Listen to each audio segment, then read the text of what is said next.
செய்திகள்லாம் போயிட்டு இருக்குது. அது எவ்வளோ தூரம் தெரியல. நம்ம தான் எடுத்து விடுற மாதிரி ஆகிடக்கூடாது. சிவகார்த்திகேயனே வந்து பார்த்தீங்கன்னா பிப்ரவரியில் வந்து பார்த்தீங்கன்னா வந்து ஏதோ ஒரு மக்கள் இயக்கம் தொடங்க போகிறதா கூட ஒரு தகவல் இருக்குது.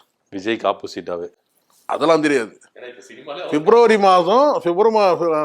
மாதத்துக்கு பிறகு இந்த படம் ரிலீஸ்லாம் முடிஞ்ச பிறகு பிப்ரவரிக்கு பிறகு வந்து எப்படி விஜய் மக்கள் இயக்கம் எப்படி வந்து வச்சுருந்தாரோ அந்த மாதிரி சிவகார்த்திகேயன் மக்கள் இயக்கம்னு ஏதோ ஒன்று, எஸ்கே மக்கள் இயக்கம்னு ஒன்று வந்து அதுக்கான சில சமிக்கைகள் நடந்துக்கிட்டு இருக்குது. அது முதல் தடவை நான் சொல்கிறேன், அதுக்கான வேலைகள் சிலது நடக்குது. எஸ்கே மக்கள் இயக்கம்னு ஒன்று வந்து உறுதிப்பட்ட தகவல் தான். ஆமாம் ஆமாம், நிச்சயமா உள்ள ஒரு பேச்சு நடந்துட்டு இருக்கு. ஏன்னா ஒரு அவங்களுக்கு வந்து பார்த்தீங்கன்னா தொண்டு செய்யறதுக்கு ஒரு இப்போ இவருக்கு எப்படி ஒரு ஃபோரம் தேவைப்பட்டது இல்லை, ஆமாம், அந்த மாதிரி ஒன்று அமைக்கிறதா இருக்கு. அது வந்து கட்சி கிடையாது, ஏதோ ஒரு மக்கள் இயக்கம் வந்து எஸ்கே மக்கள் இயக்கம்னு ஏதோ ஒன்று தொடங்க போறதா ஆல்ரெடி வந்து மன்றமா இருக்கு போல இருக்கு.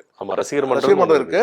அது அப்படியே இயக்கமா மாற்றத்துக்கான அந்த வேலையும் ஒரு பக்கம் வந்து பிப்ரவரியில செய்ய போறதா தகவல்.